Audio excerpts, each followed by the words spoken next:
Yesus. Kalau ada di sini Nabi Muhammad, berarti orang-orang yang percaya kepada kitab ini percaya kepada Nabi Muhammad, artinya cuman percaya Yesus itu rasul utusan Tuhan. Sementara Yesus Kristus yang mau ini agar dia dituhankan. Kalau di sini ada Nabi Muhammad, misi Yesus gagal. Karena iblis mau dituhankan dalam nama Yesus. Ya Hadi, ya Bashir, ya Tabibi, Nabiullah khairul khalqi jami'an, lahu a'la manasibi wal marati, salatullahi subhanallah. Bismillahirrahmanirrahim. Assalamualaikum warahmatullahi wabarakatuh. Kaum muslimin yang dirahmati Allah, semoga Allah senantiasa curahkan segala rahmat, segala nikmat yang berkepanjangan dan tiada kambah ujung dari dunia hingga akhirat, insyaallah.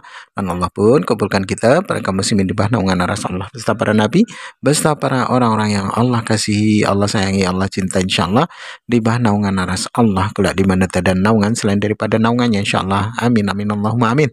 Kaum muslimin, pada kesempatan pagi hari ini saya akan mengunggah sebuah video di mana video ini mengisahkan tentang bagaimana perdebatan Akhi Zuma dengan seorang pendeta yang sangat teramat sangat bebal. Kalau tidak bebal ya bukan Kristen namanya. Kalau tidak pandai bersilat lidah, memutar-mutarkan lidahnya dengan memberikan kabar bohong, ya bukan Kristen namanya. Baik, kaum muslimin, demikian videonya. Yang rasul yang tertua meninggal. Ya itu. Dan saya sudah katakan tentang siapa Yohanes ini. Yohanes ini kalau kita melihat setiap suratannya benar-benar dia menyatakan Yesus itu adalah Tuhan. Yohanes 1 ayat 1. Yohanes 1 ayat 14, karena itu dia katakan di dalam penulisannya 1 Yohanes 1. Dia katakan, saya ulang-ulang baca lagi agar mungkin kurang paham pada saat saya baca tadi, sehingga selalu dia ulang-ulang, saya ulangi lagi baca. Ayatnya bunyinya gini. Apa yang telah ada sejak semula, yang telah kami dengar, yang telah kami lihat dengan mata kami, yang telah kami saksikan, yang telah kami rabah dengan tangan kami, tentang firman hidup. Itulah yang kami tuliskan kepada kamu. Hidup itu telah dinyatakan. Dan kami telah melihat, dan sekarang kami bersaksi dan memberitakan. Itu yang diberitakan tentang Yesus yang adalah firman yang hidup, firman yang menjadi manusia. Siapa yang membawa pengajaran lain daripada itu, itulah penyesat. Kami sudah memberitakan kepada kamu apa yang telah kami lihat dan yang telah kami dengar, itu kami beritakan. Itu yang diberitakan tentang firman yang hidup. Jadi dalam 2 Yohanes itu bukan kepada Kristen justru. Karena itu bicara tentang iman Kristen yang mengerti bahwa Yesus Kristus adalah firman hayat, firman hidup, firman yang menjadi manusia. Dan itu yang disaksikan, itu yang diberitakan oleh Yohanes dan rasul-rasul yang lain. Tetapi banyak penyesat-penyesat yang memutarbalikan, mempelintir ayat-ayat seenak udahnya aja padahal nggak ngerti. Nah, itulah yang ditekankan oleh Yohanes, bahwa jangan menerima mereka datang ke rumahmu. Jangan sehati, sepikir dengan mereka. Tapi beritakan kebenaran firman Tuhan yang sesungguhnya. Jadi tulisan-tulisan ini, itu awalnya kepada justru sidang jemaat Efesus, kemudian dikirimkan ke sidang jemaat yang ada Yahudi dan ke lain-lain tempat. Ke-7 sidang jemaat yang ada. Contohnya dalam kitab Wahyu. Wahyu itu ditulis oleh Yohanes pula. Ditunjukkan kepada 7 sidang. Jadi bukan hanya kepada orang Yahudi, Bang. Dan kalau kita melihat akan tulisan Yohanes adalah tulisan yang penemuan papirus tertua P66, itu penemuan tertua yang sangat dekat dengan waktu kejadian, hanya berjarak puluhan tahun. Jadi kurang apa lagi firman Tuhan kami? Kenapa? Ada saksi. Bahkan tentang kitab Injil ditulis oleh 4 saksi yang saling melengkapi, saling menguatkan tentang kejadian yang ada. Sejarah, penulisan sejarah, penemuan-penemuan yang ada menuliskan, menyaksikan, oh benar ternyata memang Yesus itu ada disalib. Jadi tentang kebenaran firman Tuhan kami, dia memberitakan tentang hal apa? Hal menuju ke surga, dan itu sangat sempurna kalau kita ikuti. Kita pasti akan ke surga. Itu aja. Oke. Ya inilah ya, kalau menyembah Kristus Yesus tapi makhluk yang disembah itu tak nampak, maka Yesus anak Maria yang jadi sasaran. Seakan-akan yang Anda sembah itu Yesus anak Maria. Gini, tak ajarin pelan-pelan. Camkan apa yang saya sampaikan kepada Anda. Jangan sombong pada kebenaran. Ketika saksi yang kemudian catatannya dituliskan Yohanes biar dianggap murid Yesus. Tadi saya sudah menjelaskan siapa kemudian yang mengambil buku itu pertama kali. Seakan-akan itu punya dia, padahal bukan punya dia. Ingat ya, saya simpulkan. Buku Yohanes itu, 2 Yohanes 1 tadi itu menceritakan untuk orang Yahudi supaya menolak orang Kristen. Jangan memberi salam pada orang Kristen. Itu dulu. Dan memang itu haram hukumnya. Kristen itu dianggap tame, dianggap bidat, dianggap najis. Sampai hari ini. Nah, tak ajarin sama saudara. Ketika saudara mengambil data dalam 1 Yohanes 1. Dengan tangan kami, dengan mata kami, dengan kuping kami mendengar, kami melihat, kami meraba tentang firman hidup. Tentang Yesus. Kenapa Yesus itu disebut firman yang hidup? Apakah gambaran saudara adalah perkataan apa itu ya? Kayak film karton? Bukan. Bukan begitu. Yang dimaksud Yesus itu firman hidup adalah perkataan Tuhan yang disampaikan oleh makhluk hidup. Yesus berkata dalam Yohanes 14 nomor 24. Camkan, dengarkan. Barang siapa tidak mengasihi aku, dia tidak menuruti firmanku. Dan firman yang kamu dengar itu bukan dari aku, melainkan dari Bapa yang telah mengutus aku. Berarti Yesus itu adalah penyampai firman. Maka dia disebut firman hidup. Bukan buku dia, bukan. Dia bukan buku. Tetapi dia adalah manusia yang penuh dengan roh Tuhan. Untuk menyampaikan firman Tuhan. Makanya dikatakan di dalam ajaran Yesus, di dalam Yohanes 3 nomor 34, sebab siapa yang diutus oleh Allah, oleh Tuhan, dialah yang menyampaikan firman Allah, firman Tuhan. Siapa yang diutus Allah, dialah yang menyampaikan firman Allah. Siapa yang diutus Allah, dialah firman hidup. Kenapa? Karena Allah mengaruniakan rohnya kepadanya dengan tidak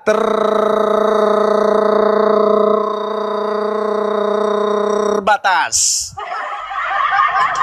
Jadi firman hidup itu adalah orang yang kepenuhan roh Tuhan untuk kemudian menyampaikan firman Tuhan. Kita kasih lagi datanya pengakuan Yesus.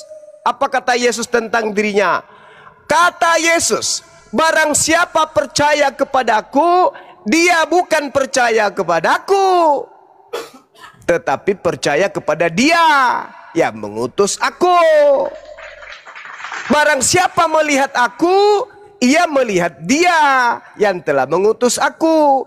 Aku telah datang ke dalam dunia sebagai terang, supaya setiap orang yang percaya kepadaku jangan tinggal di dalam kegelapan. Dan jikalau seorang mendengarkan perkataanku tetapi tidak melakukannya, aku tidak menjadi hakimnya. Sebab aku datang bukan menghakimi dunia, melainkan untuk menyelamatkan dunia. barang siapa menolak aku dan tidak menerima perkataanku, ia sudah ada hakimnya, yaitu firman.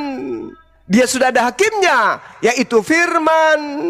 Dia sudah ada hakimnya, yaitu firman yang telah kukatakan. Firman itulah yang akan menjadi hakimnya pada akhir zaman. Sebab aku berkata-kata bukan dari diriku sendiri.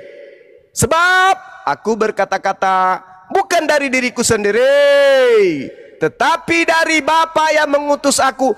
Dialah yang memerintahkan aku untuk mengatakan apa yang harus kukatakan dan apa yang harus aku sampaikan. Dan aku tahu bahwa perintahnya, bahwa firmannya adalah hidup yang kekal. Jadi apa yang aku katakan, aku menyampaikannya sebagaimana yang difirmankan Bapa kepadaku. Maka Yesus disebut firman hidup. Jangan kau pelintir itu, deh. Yesus firman hidup, dia Tuhan. Hei, itulah yang disebut bidat yang tidak boleh masuk ke dalam rumah orang Yahudi, karena mengajarkan hal tame, hal najis yang tidak pernah diajarkan Yesus. Makanya kamu nggak boleh.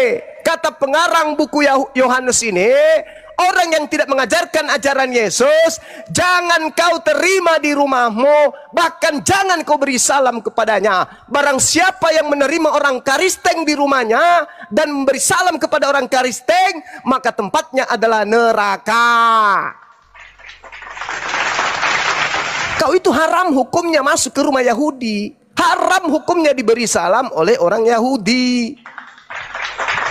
Tapi karena kamu agama perampas, kau rampas kitab itu, kau jadikan kitab itu seakan-akan berbicara tentang kau. Itu kitabnya orang Yahudi. Kristen tidak punya hak terhadap kitab itu. Murid Yesus, saksi mata, ketika mereka menulis tentang Yesus, mereka menulis tentang Yesus untuk orang-orang Yahudi. Karena Yesus sang guru mengatakan, aku diutus hanya kepada domba-domba yang sesat dari kalangan Bani Israel. Yesus berpesan, Matius 10 nomor 5 nomor 6, jangan kau pergi ke bangsa lain, melainkan pergilah kepada domba-dombaku yang sesat dari bangsa Israel. Polikarpus mengambil kitabnya orang, menjadikan sebagai kitab resmi di abad keempat, seakan-akan itu kitabnya Kristen, padahal itu adalah tulisan-tulisan yang ditulis untuk orang-orang Yahudi agar tidak menerima pengikut Paulus yang bidat. Kisah Para Rasul 24 nomor 5, Paulus ini adalah penyakit sampar yang telah menyesatkan orang-orang Yahudi di seluruh dunia beradab, dan dia adalah tokoh dari agama Kristen. Jadi bagi Yahudi, haram hukumnya memberi salam kepada Kristen, haram hukumnya memasukkan orang Kristen bertamu ke rumah mereka. Barang siapa yang melanggar itu, sebagaimana yang diajarkan di dalam kitab Talmud, orang-orang Kristen, penyembah-penyembah Kristus Yesus adalah dianggap binatang yang memenuhi neraka jahanam. Jadi jangan kau menganggap bahwa itu ucapan Yesus, Yohanes untuk Kristen. Orang Kristen ini nggak boleh memasukkan orang Islam di rumahnya, nggak boleh memasukkan nggak boleh memberi salam kepada umat Islam. Kalian akan mengatakan, kami ajaran toleransi loh, karena kami sangat mengasihi loh. Tapi kenapa dalil itu berbunyi? Jangan kau beri salam kepada orang yang tidak mengajarkan ajaran ini. Jangan kau memberi salam, jangan kau masukkan ke dalam rumahmu. Kenapa bisa bertentangan? Kenapa? Karena 2 Yohanes 1 nomor 7 itu sejatinya adalah milik orang Yahudi yang menegaskan tidak boleh memberi salam kepada orang Kristen dan tidak boleh memasukkan orang Kristen bertamu ke dalam rumah orang Yahudi. Itu yang betul. Itu yang betul. Catat itu baik-baik dan pertanyakan kepada pendetamu. Kalau dia keberatan, suruh ke sini biar tak ajarin tentang Bible. Demikian. Oke, ya. saya sudah jelaskan tadi bahwa pelayanan pun Yohanes itu bukan kepada orang Yahudi, tapi kepada sidang jemaat Efesus. Kepada 7 sidang juga dikirimkan akan kitab-kitab tulisannya. Artinya kepada sidang-sidang kafir pula, sidang jemaat Efesus, Pergamus, Tiatira, dan lain-lain sebagainya. Ada 7 sidang. Itu jadi ada kekeliruan, saya sudah katakan itu kekeliruan kalau hanya itu dikatakan ditunjukkan pada orang Yahudi saja. Kekeliruan besar itu yang pertama. Dan yang kedua, Bang Suma katakan bahwa Kristen itu merampas kitab Yahudi. Ya, oke. Jadi untuk mengetahui tentang kenapa kitab Yahudi itu ada dipakai juga oleh orang Kristen, perlu diketahui kita bisa baca dalam kitab Kisah Para Rasul bagaimana orang Kristen dan orang Yudaisme berhimpun bersama-sama, tetapi yang satu percaya kepada Yesus Kristus yang Mesias sebagai Tuhan, yang satu menolak. Jadi artinya terjadi 2 sekte terpecah. Jadi mereka mengambil kitab yang sama pada waktu itu, dipakai juga oleh orang Kristen karena mereka adalah Yahudi. Kristen mula-mula adalah Yahudi, kemudian menyebar ke dikatakan bangsa-bangsa kafir pada waktu itu, sehingga dibawa juga dengan suratan kitab dari Kejadian sampai Maliaki. Jadi bukan dirampas, tetapi diakui ada terjadi perpecahan. Sama-sama seperti agama-agama kita, ada terjadi perpecahan. Demikian juga agama Yahudi waktu itu. Itu pun mereka sudah terpecah menjadi 4 bagian. Ditambah dengan Kristen terpecah lagi. Kristen adalah bagian dari agama Yahudi yang mengaku Yesus adalah Tuhan, yang tidak diterima oleh agama-agama Yahudi yang lain. Jadi pernyataan Bang Suma menyatakan bahwa kami merampas kitab Yahudi, itulah pernyataan yang sangat keliru. Kenapa? Karena pada awal gereja hujan awal itu, atau pada zaman rasul-rasul pada waktu itu mengakui bahwa mereka juga adalah agama orang dari orang Yahudi, memakai kitab yang sama, hanya saja cara penafsirannya yang berbeda. Kemudian masuk pada penjelasan pertanyaan tentang Yohanes. Bang Suma katakan itu adalah perkataan. Saya katakan ini ditulis oleh Yohanes. Yohanes pasal 1 ayat 1. Di situ jelas, saya pikir sudah di luar kepala, sudah tahulah tentang ayat ini. Ini bunyinya.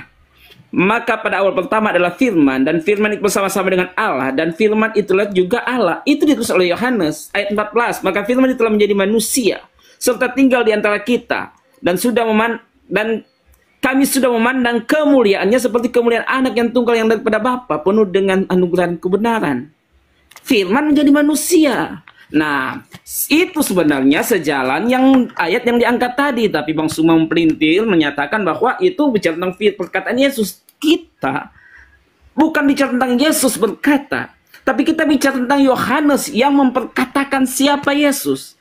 Dan Yohanes memperkatakan siapa Yesus itu tadi dalam Yohanes 1 ayat 1, Yohanes 1 ayat 14, bahwa firman adalah Allah dan firman telah menjadi manusia. Nah, itu dia kuatkan dengan pernyataan di dalam Yohanes 1 ayat 1 sampai ayat yang keempat. Maka bala yang telah ada daripada mulanya, bala yang telah kami dengar, bala yang telah kami tampak dengan mata kami, bala yang telah kami pandang dan yang telah kami zaman dengan tangan kami, yaitu dari hal firman hidup.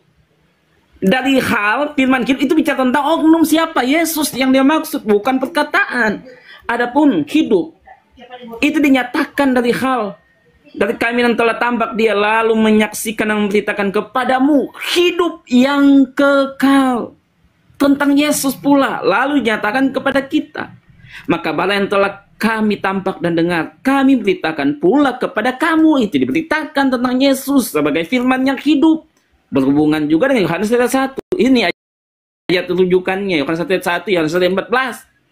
Maka barang yang telah kami tampak dan dengar, kami beritakan pula kepada kamu, supaya kamu pun beroleh persekutuan serta kami. Sesungguhnya persekutuan kami itu beserta dengan Bapa dan dengan Yesus Kristus anaknya itu. Maka inilah kami suratkan segala halnya supaya sempurna sukacita kita. Itu yang disuratkan. Yang disuratkan, nah itulah Yohanes 1 ayat 1, Yohanes 1 ayat 14.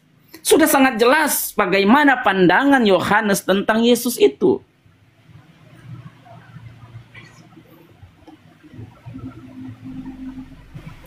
Sehingga dikatakan ayat 7 dikatakan, dan darah anaknya yang itu menyucikan kita daripada segala dosa.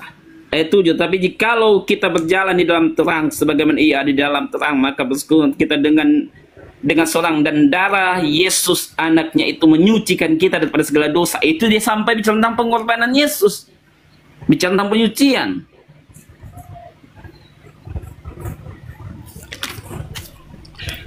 Jadi tentang pernyataan firman hidup itu bicara tentang siapa firman hidup itu, ya Yesus yang dia maksud.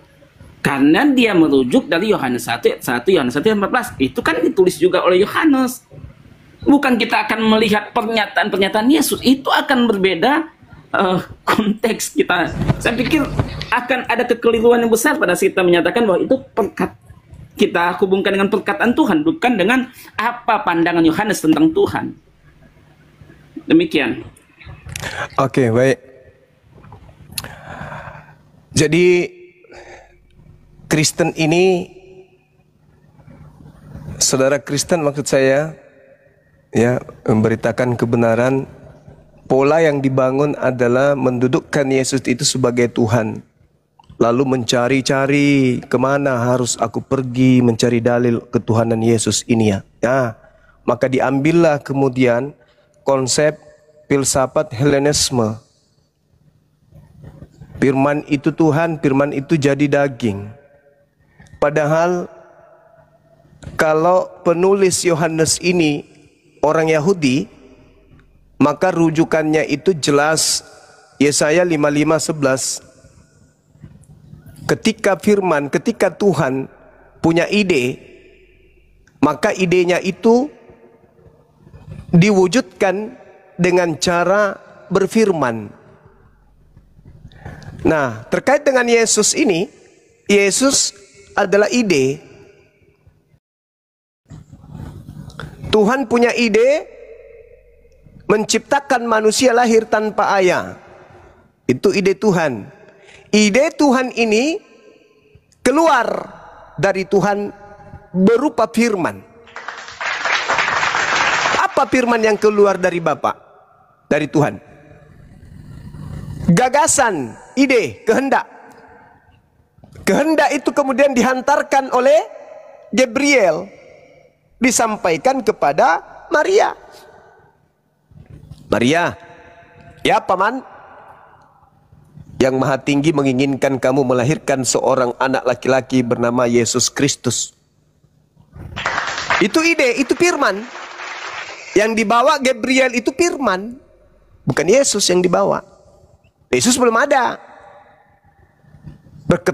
Berkenaan dengan Yesaya 55:11, Tuhan menghendaki Maria hamil. Tuhan menghendaki membangkitkan Mesias untuk Bani Israel. Maka Tuhan kemudian membangkitkan Mesias itu melalui seorang wanita bernama Maria. Hamil tanpa ayah, tanpa suami. Itu. Jadi turunlah kemudian firman ini dibawa oleh Gabriel. Apa yang turun? Yang keluar dari Tuhan. Apa yang keluar dari Tuhan? Kehendak.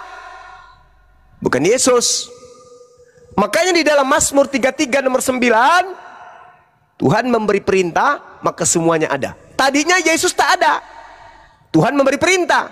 Hei Yesus, adalah kau. Melalui seorang wanita bernama Maria. Adalah.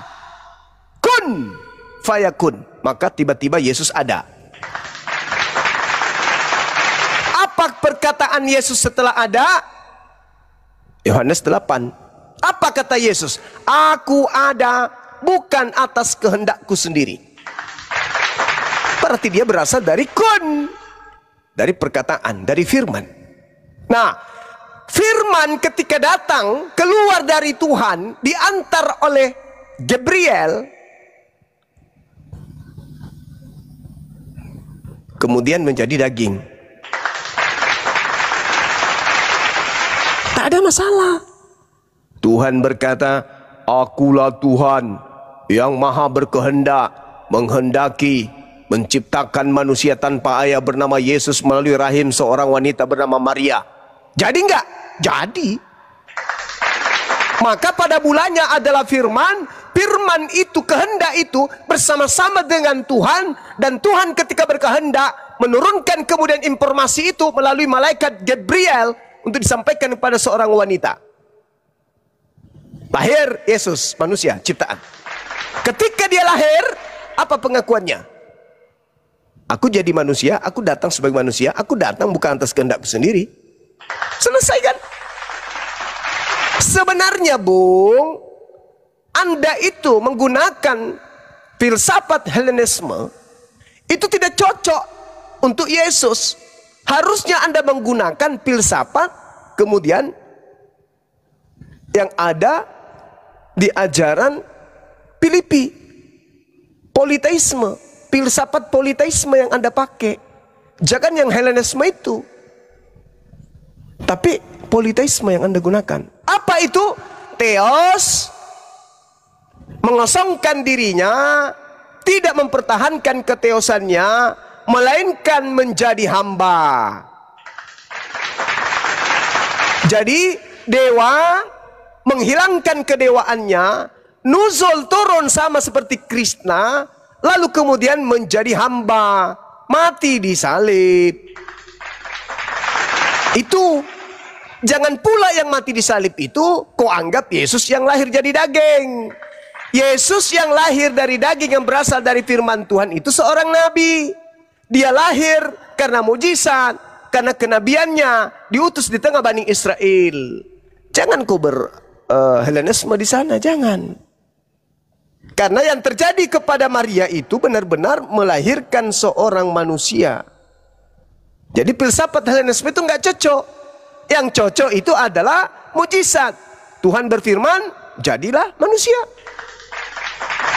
Andai saja Yesus berkata dalam Yohanes 8:42, aku datang ke atas muka bumi ini atas kehendakku sendiri. Aku yang tadinya bukan manusia berkehendak menjadi manusia. Itu baru.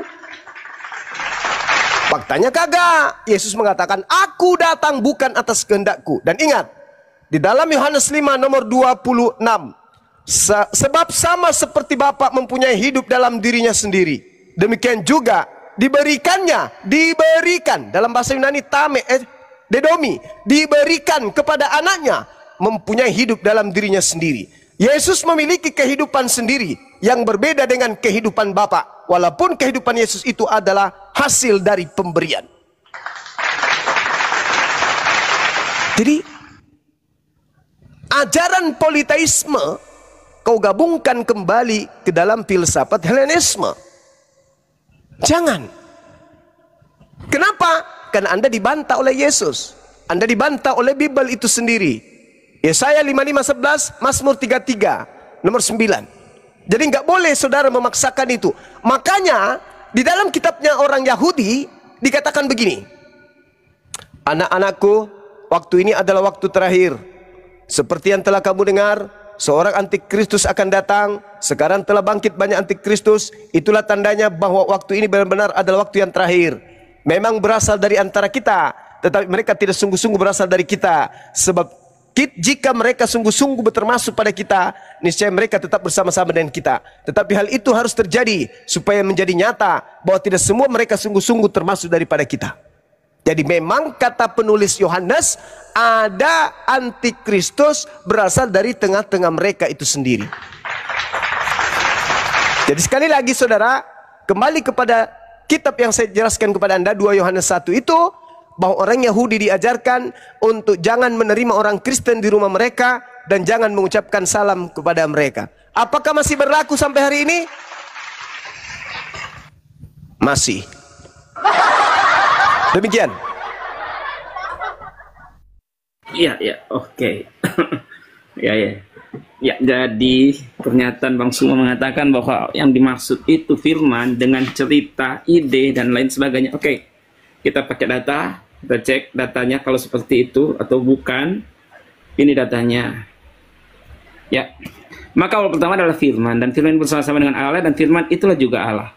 Adalah ia mulanya beserta dengan Allah. Segala sesuatu dijadikannya olehnya, maka jikalau tidak ada ia, tidak ada juga sesuatu yang telah jadi. Di dalamnya itu ada hidup, dan hidup itulah terang dunia. Maka terang itu percaya di dalam gelap, maka gelap itu sadar. Ya, loncat aja kita karena supaya cepat. Maka adalah seorang yang disuruh oleh Allah namanya Yohanes. Ialah datang memberi kesaksian, hendak menyaksikan hal terang itu supaya sekian orang percaya oleh sebab dia. Maka ia sendiri bukan terang itu, tapi melainkan hendak menyaksikan hal terang itu. Maka terang yang sebenarnya itu yaitu yang menerangi tiap-tiap orang turun ke dalam dunia.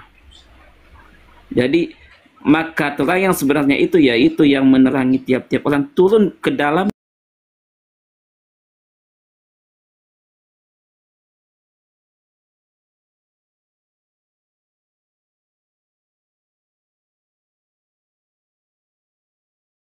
kepada miliknya sendiri.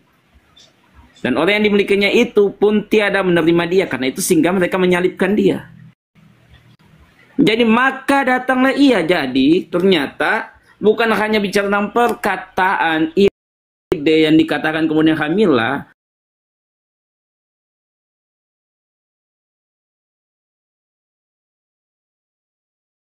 tetapi secara tentang firman benar-benar bicara tentang firman itulah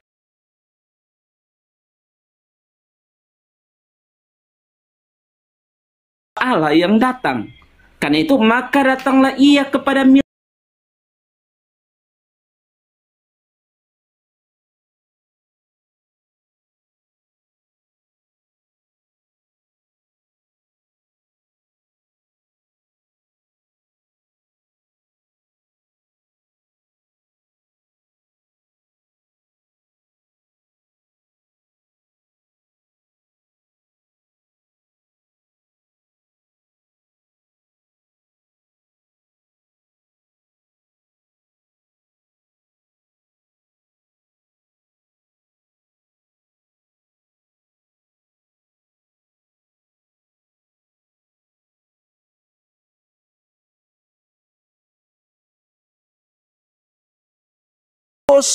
Kalau ada di sini Nabi Muhammad, berarti orang-orang yang percaya kepada kitab ini percaya kepada Nabi Muhammad, artinya cuman percaya Yesus itu rasul utusan Tuhan. Sementara Yesus Kristus yang mau ini agar dia dituhankan.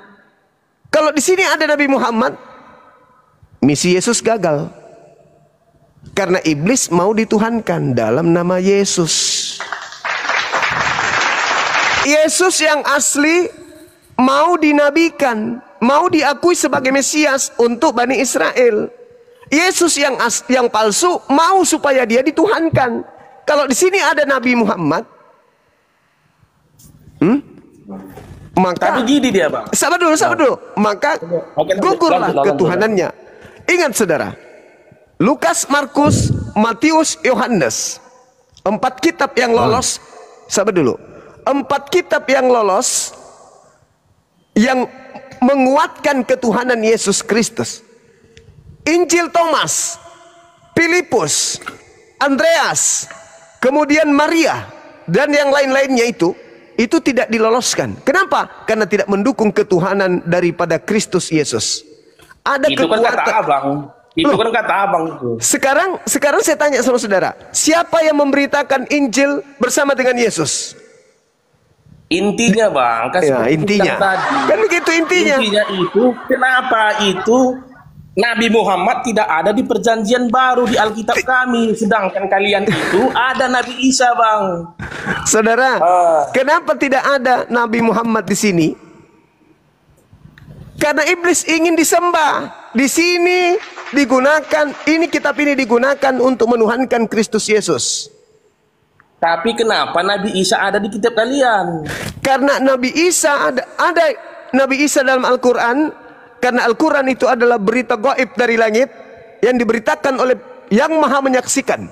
Kepada Nabi Muhammad diinformasikan, Nabiku datang kepada Bani Israel, ditolak, direncana, dibunuh dan seterusnya.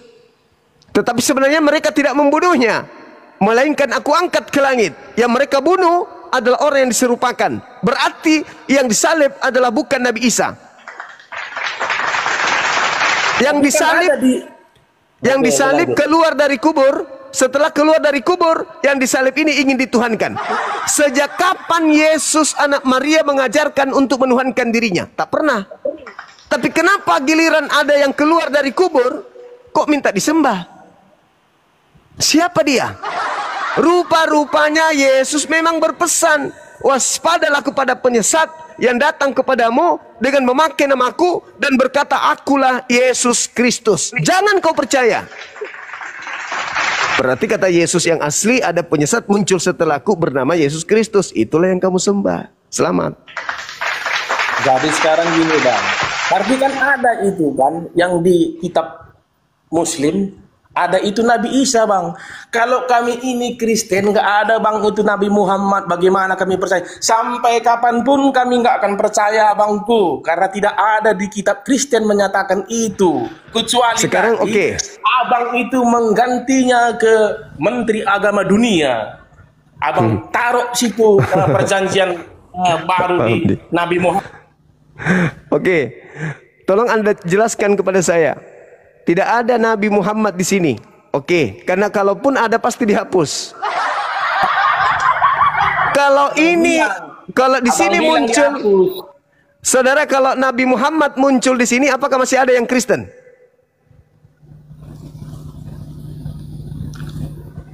Apakah masih ada yang membayar perpuluhan di gereja? Apakah masih ada yang beli Bible ke lembaga Bible Indonesia? Apakah masih ada yang sekolah di sekolah STT? Kalau Nabi Muhammad ada disebut di sini? Ya bisa aja ada bang.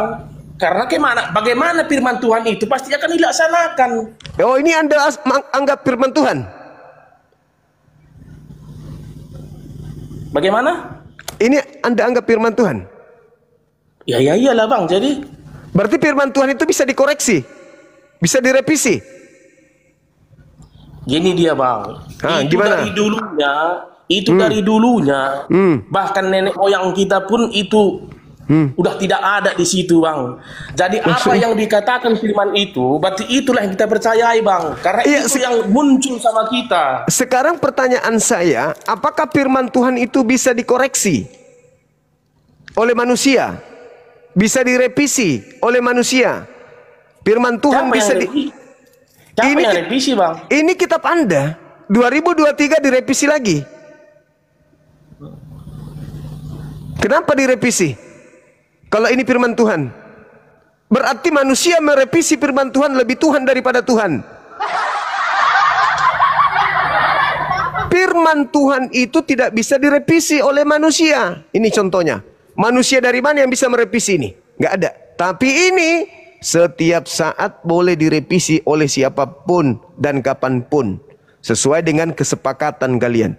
Kenapa bisa kalian lebih hebat dari Tuhan? Kok firman Tuhan kalian revisi? Berarti bang, Tuhan Anda tidak lebih tahu. Itu, bang. Itu kenapa itu direvisi? Karena itu kan berbahasa Indonesia bang, tidak ada berbahasa Arabnya. Kecuali seperti kalian. Kalian itu bahasa Arabnya semua ada. Jadi kalau firman Tuhan itu dia berbahasa Indonesia bang, itu yang aslinya itu dia tidak direvisi bang itu yang bahasa Indonesianya. Karena kan gini dia bang, ini bahasa Indonesia ini firman Tuhan atau bukan? Iya betul. Begini saya jelaskan bang. Berarti firman Tuhan bisa direvisi. Bang semua saya jelaskan bang. Silakan. Ya. Dulu kan itu zaman dulu itu bahasa Indonesianya dulu itu berbeda dengan zaman sekarang kan bang? Ya kan? Ya betul. Misalnya dulu dikatakan ya sebelum direvisi yang terbaru ini, sebelumnya itu misalnya ada pasal yang mengatakan Yesus mati. Kan sudah berbeda zamannya. Dulu disebut mati, sekarang disebut meninggal. Itu contohnya. Itu yang direvisi. Maksudnya tidak dirubah-rubah. Maksud firman itu tidak dirubah, tapi bahasanya yang direvisi. Betul. Seperti bang semua. Tapi iya, saya ngerti. Bahasa Indonesianya yang direvisi, berarti ini bahasa Indonesia. Yang direvisi yang ini, berarti ini bukan firman Tuhan. Udah selesai. Begini dia itu bang, sama kayak kita bahasa sekarang ini. Masa seperti itu, bentar dulu, masa seperti itu, sebetulnya kan itu kata-katanya salah itu bang, tapi betul. Masa seperti itu, aturnya itu kok begitu, itu bang makanya direvisi. Masa begitu, kalau masa itu kan sebetulnya masa di dapur. Apapun itu, ini direvisi Oleh siapa? Oleh manusia. Kenapa direvisi? Karena mau disempurnakan. Membenarkan bang, mau diluruskan. Berarti tadinya tidak lurus. Karena kan sama dia bang, masa gitu, ada nggak bahasa kayak gitu? Masa kayak gitu, bukan Ya, kayak gitu, kok kayak gitu? Itulah Anda memprotes firman Tuhan Anda sendiri. Berarti Tuhan Anda itu bisa diprotes sama Anda. Bukan bang, ini yang bukan firman Tuhan. Melihat update dengan bahasanya supaya mudah dimengerti. Nah, Ya, mudah betul. dimengerti. berarti Tuhan Anda itu, misalnya, kan, Tuhan Anda ketika berfirman tidak tahu kalau firmannya nanti ada zaman di mana orang tidak mengerti, ada zaman sudah nggak laku, harus diperbarui. Berarti Tuhan Anda tidak maha mengetahui, atau ini yang bukan firman Tuhan. tapi maksud Bang, itu ya, pria sama laki sama nggak itu bang? Bentar dulu, pria laki sama nggak itu? Sama. Ya udah itulah itu bang, jangan kita dibodoh-bodohi. Kalau Kita pintar, bang, bukan bodoh. kalau sudah tahu sama, kenapa dari pria harus diganti menjadi laki? Kenapa? tapi Sama kelihatannya itu, bang tidak semua ini bermasalahkan itu bang. kelihatannya Gimana bang? Kita berisik ini aja. Ini kenapa termute? Jangan di mute, Jos. Mute-nya, Jos. Tuan jadi Tuhan, terpisinya sangat keren. Jadi intinya gitu aja tadi bang. Bagaimana kami percaya itu tentang Nabi Muhammad kalau tidak ada di firman kami bang, sampai kapanpun nggak akan kami percaya bangku. Tapi kalau Iya. kalian walaupun seperti Iya. Anda, saya apapun kalian bilang kembali Nabi Isa ke Bang itu, Heri tadi. Jadi kita kan terlahir dari awalnya itu misalnya Bang Suma itu dari Muslim, kita dari Kristen. Itu kan, kalau mau debat itu sama aja, tetap nggak ada ya yang nggak menang. ada menang itu. Nggak ada yang menang. Nggak ada Nah, yang menang itu. kita cuma Udah berapa memberikan abad itu informasi dipertentangkan saja, antara Bang. Kristen Ya udah dengan kalau nggak mau debat, dengan Bang, Muslim. izin dulu saya ngomong dulu. Kalau nggak mau diskusi, Abang turun aja. Abang karena ini buat apa? Ya, Bang Suma kan. Ya, Enggak, Bang Pak Suma Jos, kan Anda masuk naik di sini dan buat tujuan apa, Bang? Buka Pak Jos, saya tanya dulu, kan Bang ini Jos. saling Pak Jos, bagi Anda naik info, di sini kan? buat apa? Saling berbagi informasi tentang kebenaran. Misalnya kan kepercayaan Bang Suma itu seperti Muslim, sama Abang ini yang kita saling memberikan informasi supaya membandingkan, studi banding kayak DPR, studi banding. Oh, Anda jangan Kita ngatur masih acara ada kalau yang begitu. Ini acaranya, Bang. Ini topiknya malam ini. Apa hubungannya Taurat dengan Kristen? Yang Abang yang informasikan barusan itu sering kami lakukan. Nanti kami format ulang nanti. Besok malam mungkin topik itu. Jadi harus Anda menghargai topik malam hari ini gitu loh, Bang. Oke? Itu, Bang. Jadi sebenarnya ketika Islam dan Kristen itu berdialog tentang agama, memang tidak sedang mencari menang kalah atau siapa yang benar, siapa yang salah. Kenapa? Kenapa harus mencari sesuatu yang sudah nyata? Bahwa yang menang itu adalah Islam, bahwa yang benar itu adalah Islam. Bukan di situ poinnya. Kita sedang menjelaskan titik kebenaran itu. Edukasi namanya. Siapa yang mau mendapatkan kemudian edukasi, silakan nilai dari hasil perdebatan, dari hasil pendiskusian. Anda yang menentukan mana yang rasio, mana yang irrasio. Bukan berarti wah saya menang, pokoknya saya, bukan di situ titik poinnya. Ketika ada tema, kenapa Al-Quran menjelaskan tentang Taurat? Kenapa Al-Quran membahas tentang Isa Al-Masih? Al-Quran menjawab. Begitu juga ketika kami bertanya, kenapa kitabnya Yahudi ada di dalam agama Kristen? Apa jawabannya? Itu yang kami butuhkan. Bukan mau kalah, bukan mau menang. Nah, ketika Anda mengatakan, kami tidak akan pernah beriman ke Nabi Muhammad, karena di dalam kitab kami ini tidak ada nama Nabi Muhammad. Oke, sekarang pertanyaan saya, kenapa Anda beriman kepada kitab Taurat, sedangkan dalam Taurat itu tidak ada nama Yesus? Dan itulah yang menyebabkan kemudian orang-orang Yahudi tidak percaya kepada Yesus, karena sama seperti Anda. Karena di dalam kitab Taurat tidak ada nama Yesus. Kalau begitu, sayangnya pola itu keliru. Tuhan pencipta langit dan bumi mengutus para nabi. Ajaran mereka itu nanti disempurnakan di zaman Nabi Muhammad. Nih, tak kasih PR. Ya, kalau bahasanya abang ini, ya itu kalau saya mau jelaskan itu tidak cukup untuk setahun. Dari perjanjian lama ke perjanjian baru. Itu tidak cukup. Jadi saya menyerah untuk di malam hari ini. Ya, kalau data aja. Minimal satu data, abangku. Di mana hukum Taurat diberikan kepada Nabi Musa. Ingat, Taurat itu diterima oleh satu manusia namanya Nabi Musa.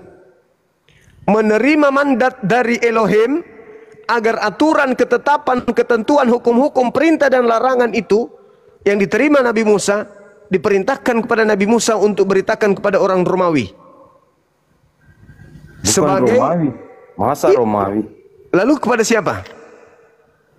Kepada kaum Israel yang itu pintar. Menuju Kanaan itu. Iya, itu pintar. Berarti memang tidak ada hak orang Kristen menggunakan kitabnya Nabi Musa. Titik. Tadi kan abang bilang kan, Bang, orang Kristen itu bukan cuma di Indonesia. Bukan ada itu, di Israel, ada juga di Arab, ada juga dan lain sebagainya. Bukan itu pertanyaan saya. Hubungannya Taurat ini dengan orang Kristen ini apa? Secara hukum. Begini abangku, ini kitabnya Nabi Musa. Anggaplah, ini kitab kami Al-Quran. Kalau kami mau culas, nyamar-nyamar, seperti kalian, ada nggak yang bisa melarang kami menggunakan kitab ini, terjemahannya kami masukkan dengan Al-Quran begini? Tidak ada yang melarang, karena tidak ada yang melarang. Ditulis di Al-Quran itu ada kitab Taurat dan Injil. Tidak ada yang melarang. Kami terjemahkan Al-Quran. Al-Quran itu, di Quran itu ditulis ada kitab. Sorry, kami menggunakan Al-Quran, kami terjemahkan Al-Quran, kami terjemahkan kitab Tanak, masing-masing terjemahan kami gabungkan menjadi satu. Habis itu kami mengatakan kami ini adalah pelanjut tongkat estafet Israel.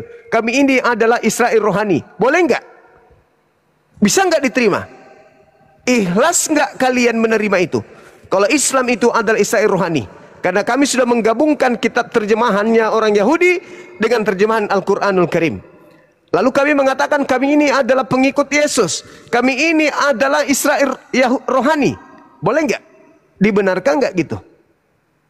Di mana Kristen kemudian tidak ada perintah ibadah minggu, kami kembalikan kepada hari Sabtu. Kami lebih hebat berarti. Di mana Kristen makan babi, di terjemahan ini dilarang makan babi. Lebih hebat berarti kami. Di mana di dalam kitab ini diperintahkan bersunat, kami bersunat. Lebih hebat kami berarti, lebih kena. Di mana di kitab ini diperintahkan sujud menghadap bait suci, kami menghadap bait suci, Baitullah. Berarti lebih cocok dengan kami dong. Tidak ada pertentangan kalau begitu. Lebih pas kalau terjemahan Al-Quran dengan terjemahan kitabnya orang Yahudi ke Islam. Daripada ke kalian. Apa yang ada di dalam terjemahan yang kalian ambil dari agama Yahudi, tidak kalian lakukan, malah kalian tentang dengan kerasnya. Siapa yang melarang kalau kami ambil terjemahannya? Enggak ada kan? Cuman kami tidak mau kemudian nyamar-nyamar sebagai Yahudi, menyamar-nyamar sebagai domba. Kami adalah manusia. Bukan domba, bukan kambing, dan bukan serigala. Silakan.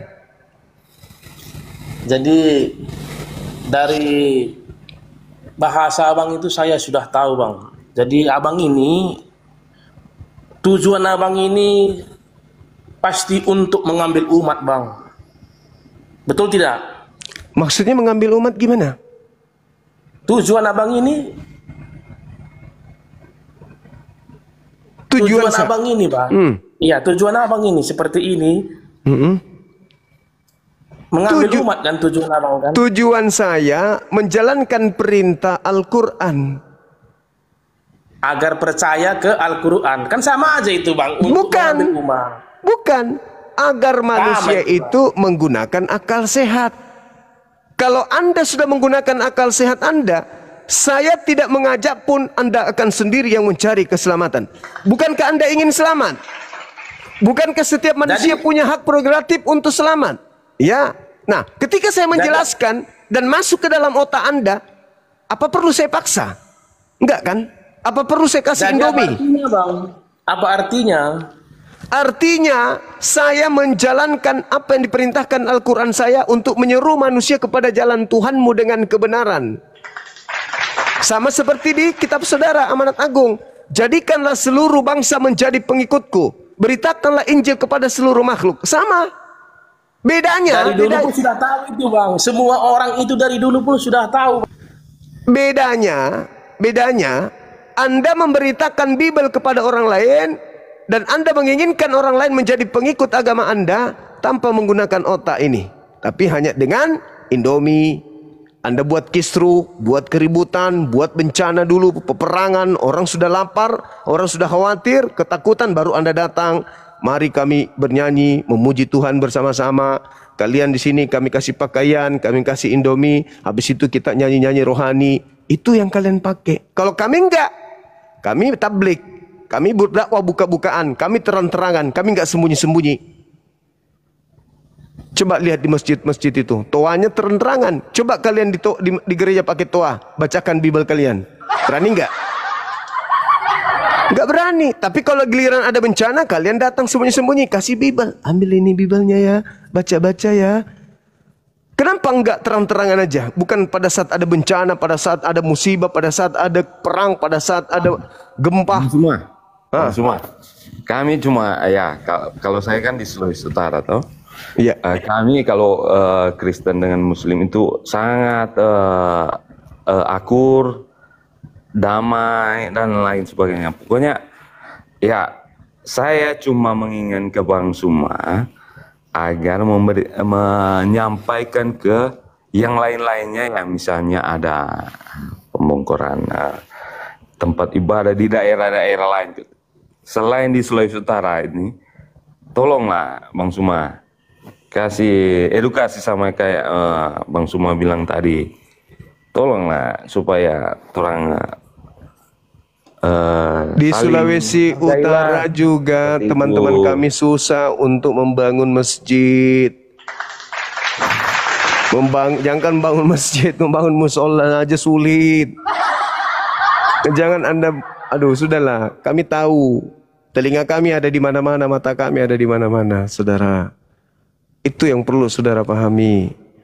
Ya, jadi kita di dalam beragama, apalagi mengisi kemerdekaan ini, ya memang betul harus kembali kepada niatan awal negara menciptakan keadilan, menciptakan kesejahteraan menyeluruh kepada seluruh rakyat. Tapi ingat, kita punya hak dan kita punya kewajiban. Kewajiban kita, hak kita memilih agama. Kewajiban kita jangan kemudian mengganggu agama orang lain. Itu kewajiban kita. Tapi maaf nih, kalian mungkin tidak sadar kalau kalian itu telah mengganggu kami dengan mengambil seluruh istilah-istilah yang prinsip di dalam Al-Quran, Anda masukkan ke dalam kitab kalian. Itu sudah mengganggu. Contoh, tak kasih contoh. Galatia 3, sabar. Sabar saudara, sabar. Galatia 3 nomor 13. Kristus alias Yesus Kristus telah menebus Kristen dari kutuk hukum Taurat dengan jalan menjadi kutuk karena Kristen. Sebab ada tertulis, terkutuklah orang yang digantung di atas tiang salib. Kesimpulannya, Yesus adalah orang yang mati dengan jalan kutuk, alias dia adalah manusia terkutuk. Boleh nggak saya mengatakan, A'udzubillahi minasyaitonirrajim, aku berlindung kepada Allah dari Yesus yang terkutuk. Boleh nggak? Boleh nggak? Saya pinjam nama. Boleh nggak saya pinjam nama Yesus? Abang tadi ada bilang abang tadi itu kan Alkitab salah, kan? Makanya ngomong kan jangan lanjut terus bang, abang terus lanjut baru titik terakhirnya. Tadi abang bilang itu Alkitab kalian itu salah, abang bilang kalian Bukan kami yang buat itu, Bang. Yang Iya, membuat Alkitab itu ini kitab kalian kan? adalah di sananya. Ya itulah makanya aku katakan. Disitulah abang salahkan, jangan kami abang bilang. Lah ini kan Kami kitab ini kalian. tidak tahu apa-apa, Bang, mengenai Saudaraku, kitab itu. ini kitab kalian kan? Iya betul. Nah, itulah makanya saya Kalau katakan. salah emang kami salah, Bang. Tidak, Bang. Jadi yang Kalau salah kami siapa? itu tidak salah. Ya yang salah dari sananya kalau memang betul salah. Kalau memang betul salah itu menurut abang langsung aja ke sana mengatakan sama orang itu dari asal. Anda sudah tahu kitab Anda ini di dalam sampulnya Anda, ini sudah sampai di meja Anda ini. Anda sudah baca, di luarnya ada kata Alkitab. Tanyalah, ini kitab ini apa ini maksudnya? Kok ada kata Alkitab? Ini kan nama lain Al-Quran, Alkitab. Nama lain kitab suci Al-Quran itu adalah Alkitab. Sedangkan Bible tidak ada Alkitab. Tidak ada pernah di luar negeri ada orang menyebut buku kitabnya orang Kristen itu dan sebutan Alkitab, cuma di Indonesia. Apa tujuannya? Tidak ada di luar negeri orang menyebut Theos dengan sebutan Allah. Apa tujuannya? Tidak ada di luar Indonesia menyebut Paulus itu dengan kata Rasul. Tidak ada. Cuma di Indonesia. Apa tujuannya? Gitu loh. Pasti ada misinya. Misinya, ya itu tadi amanat agung. Jadikanlah seluruh bangsa menjadi pengikutku. Supaya orang Islam di Indonesia ini menjadi pengikut Kristus, maka ini harus tampil seperti kitabnya orang Islam. Gitu abang. Tadi bang, sebagaimana dulu awalnya itu Alkitab itu dibawa oleh pendeta, pastor ke Indonesia, Bang. Jadi itulah yang kami benarkan, Bang. Kalau memang itu menurut abang salah, kan udah saya bilang tadi, udah abang lapor ke sana langsung ke pusatnya. Karena bagaimana, Bang? Apa kan kalau pastor pendeta kehilang. Lagi serius dia. Jangan diturunkan sampai moderator lagi di bawah kerjanya. Capek mungkin moderatornya ngantuk. Bang, semua ini memang kalau saya lihat penampilannya ini kayak pendeta saya ini. tapi belum tentu juga kan dibuka maskernya. Tolong bang, dibuka maskernya. Saya cuma melihat aslinya bang. Ada itu lagi viral tuh. Ada bang, ada kembaran saya ternyata. Siapa namanya? Iya. Santai ada kembaran aja saya. Bang, santai aja. Kita cuma. Iya. Serius. Ada kembaran saya tuh, yang apa bintang komedian. Siapa namanya itu? Siapa tuh? Apa itu? Ada yang lagi viral. Bagaimana mau dibandingkan? Nggak pernah lihat tuh wajah. Ada sudah banyak. Ya bopak betul. Beda kali si bopak mah jelek. Gila kali. Bang ini. Saya juga suka lihat tuh walaupun cuma nyimak aja tapi ya kan yang lain lah saja. Oke Bang Jas, thank you Bang Jas. Kita satu Sulawesi, saling mencintai ya Bang ya dalam bingkai persaudaraan sebangsa setanah air. Oke siap Bang. Siap. Kita ini hanya mengedukasi aja, bertanya dan menjawab, membantah dan saling membantah untuk saling menguatkan argumentasi. Halo saudara Noce Bandari, dari mana Bang? Dari Maluku Utara Bang. Wis, Maluku Utara, dekat Samarinda bukan? Enggak jauh. Oh, di timur. Oh, Kemana satu Ternate. Dekat Papua berarti? Ternate. Enggak. Provinsi di Ternate, Pak. Oh, Ternate. Siap. Iya, tahu. Noce sudah sehat? Sehat Bang, sehat. Ada yang mau ditanyakan? Enggak, mengenai tema aja, hubungan Taurat dengan Silakan. orang Kristen. Iya, jadi maksud saya kalau Taurat itu memang kita di Bible itu memang bermula dari Taurat ya. Jadi ada hubungan antara perjanjian baru dan Taurat ini, sehingga kitab ini harus ada di dalam Bible, Bang.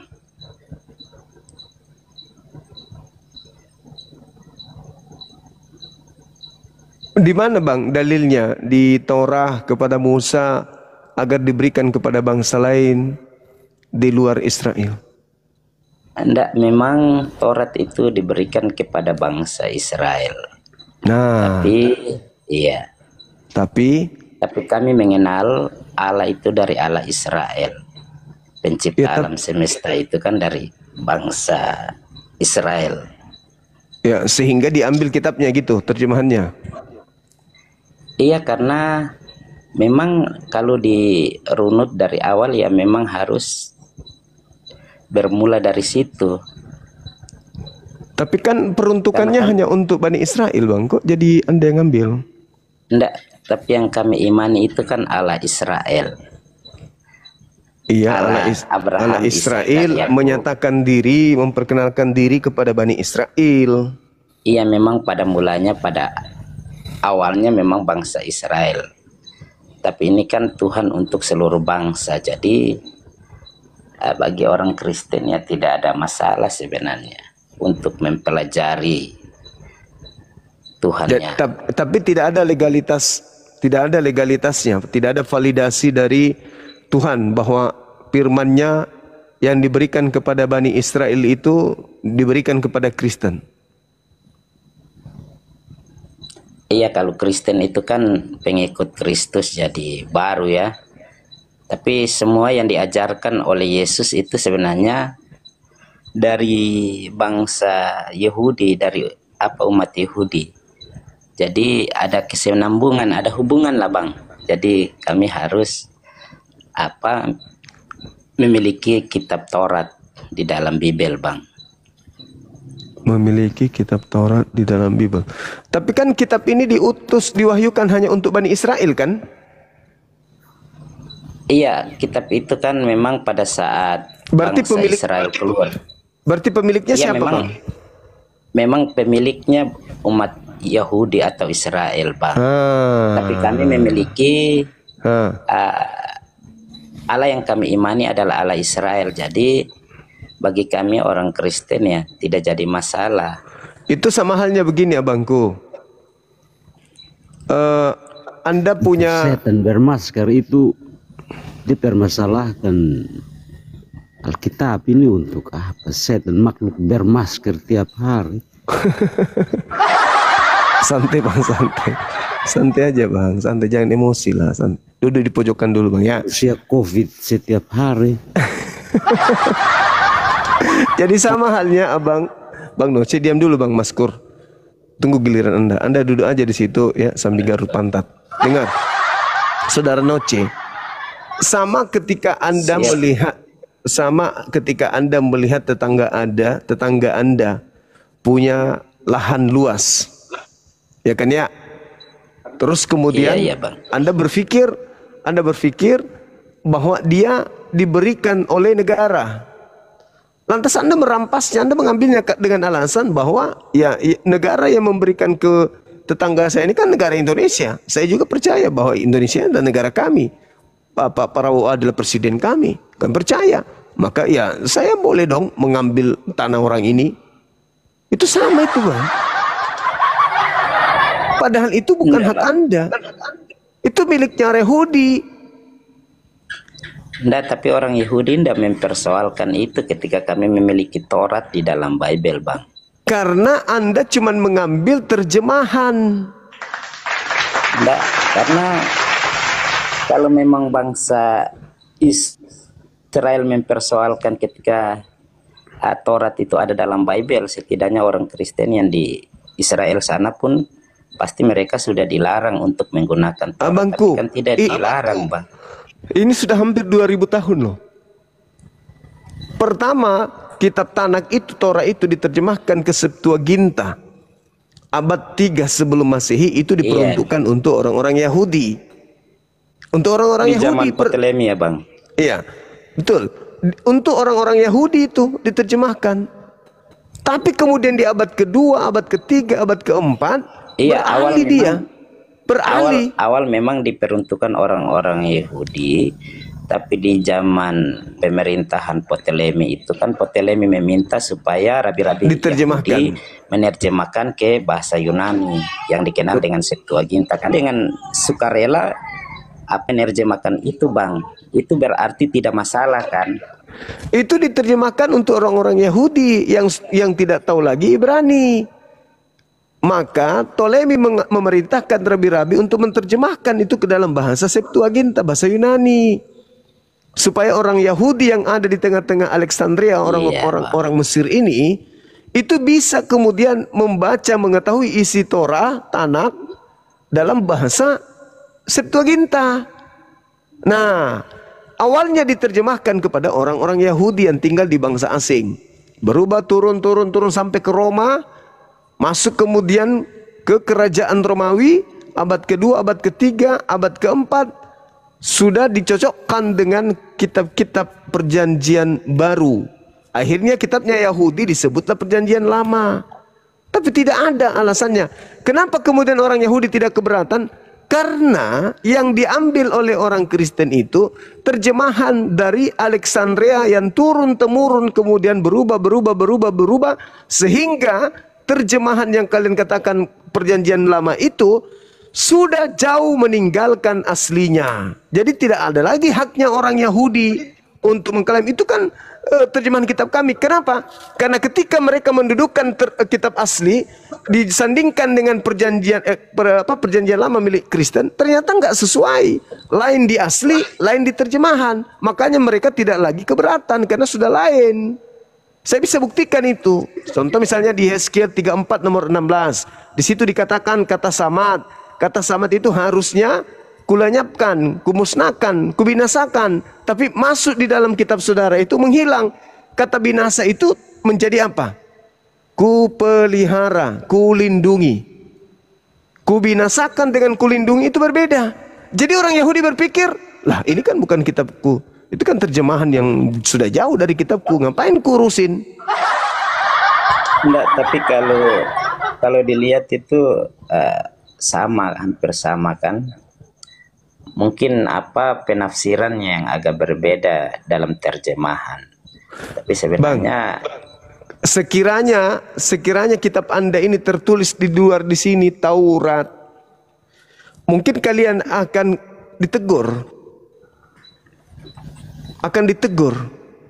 oleh Yahudi yang punya wewenang karena isinya bukan Taurat. Tapi karena kalian menggunakan Alkitab, maka yang negur kalian kami, umat Islam, karena isinya bukan Alkitab.